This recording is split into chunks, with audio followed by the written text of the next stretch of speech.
Hello and welcome once again to Moorgate Andrology. Now today we're going to discuss penis fat transfer cost versus penis filler cost. And I think this is an important video to make because, we get a lot of guys coming into Moorgate Andrology, and from a cost perspective, they're not sure whether to go for fat transfer to their penis or penis fillers to increase penis girth. Now, there are a number of factors to consider when you're looking to increase your penis girth, but obviously cost is one of them. And this is perhaps one of the drivers when thinking about which one to choose. And I wanted today to explain the sort of difference in cost, short-term and long-term, between a penis fat transfer and penis fillers. So let's start with the penis fillers first. These have become quite popular in recent years. We were the first clinic to bring them to the UK about 7 years ago now. And the popularity took off quite a bit, mainly because it was cheaper than a fat transfer and easier to get done because it's not surgery. Now, in the short term, there is no doubt that even with larger volumes, a penis fillers will be cheaper than a fat transfer. There is no doubt about that. But medium to long term, a fat transfer to the penis is much cheaper. Much cheaper than penis fillers. Why is this? Because with penis fillers, you have to have them repeated because the filler, usually hyaluronic acid, breaks down in the body naturally. So there comes a time when your penis doesn't look like it did the day when you had it done. And typically, this is between 6 months to 2 years, depending on the filler you choose. And this is really important. At the time of doing this video in summer of 2020, the most popular penis filler is probably one called Juvederm Volux, Volux. Why? Because this is the longest lasting hyaluronic acid filler out there, and it's one, the Juvederm brand has been used worldwide as a proven and safe penis filler in the right hands, of course. Because this lasts the longest, it's the one which most guys are going for. So this gives you a bit of extra value, because before, even now, a lot of penis fillers out there are only lasting a matter of a few months.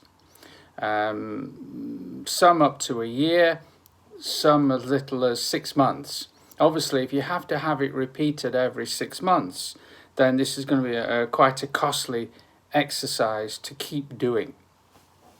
Also, what we tend to find now is that the UK is flooded with very cheap dermal filler, which has no track record in the penis at all.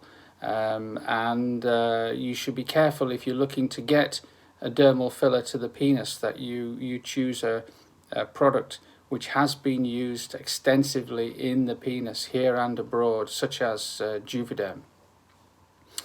Now, if you're looking to get penis filler, then the best thing you can do is get a consultation with a urologist. This is a specialist in male genital surgery, and you'll find that you'll get a solid consultation and generally very good advice. If you're prepared to keep having penis fillers, of course, then they are an easy way to, a very easy way to increase your penis girth. You go to the clinic, you have the treatment done, and you go home. So there's no hospital stay, no general anesthetic. This is why they appeal to a lot of guys.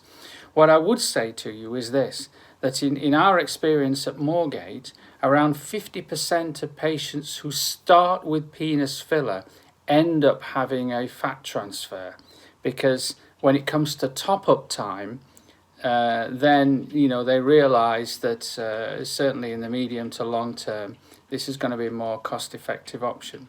course, the other 50% continue with the fillers. For them, it's a great way of getting more girth to the penis quickly, and they continue. But the other half will end up having a fat transfer. Now let's talk about the fat transfer for a moment. So a fat transfer to the penis involves a small liposuction on the stomach area, and when this fat is taken out, it's purified to remove debris such as blood and oils from the fat, and then it's injected into the penis. Now we know when this exercise is done, about 30% of this fat will absorb. So when you hear about absorption rates of the fat, or it's going to absorb, yes, some of it does. But the urologist does allow for that in the amount of fat that's transferred in the first place, because we know this is going to happen. But about 30% absorbs. The remaining fat will stick around, providing you don't lose significant amounts of weight. You should always have the fat that was injected. So again, over the medium to long term, it's far more cost effective. Now initially a fat transfer will be more expensive than dermal fillers. Why? Because it's a surgical procedure. We have to take you to the operating theatre for it. It takes about 1 hour, and you have to have a general anaesthetic. You're put to sleep for it, but you're usually discharged on the same day. But that comes at, obviously, it's an additional cost. So there you go. That's a penis fat transfer versus penis filler cost. So if you're looking to weigh up the costs of each procedure, I hope that's given you some insight into both, and gives you some indication of perhaps where you'd like to start when looking to improve your penis girth. If you'd like to find out more information about penis fat transfer or penis fillers, do get in touch with us here at Moorgate Andrology, and we'll arrange a consultation for you with one of our urologists. You can also find out more information at www.moorgateandrology.co.uk. That's all from me today. I look forward to seeing you back here at Moorgate very soon. Until then, bye for now.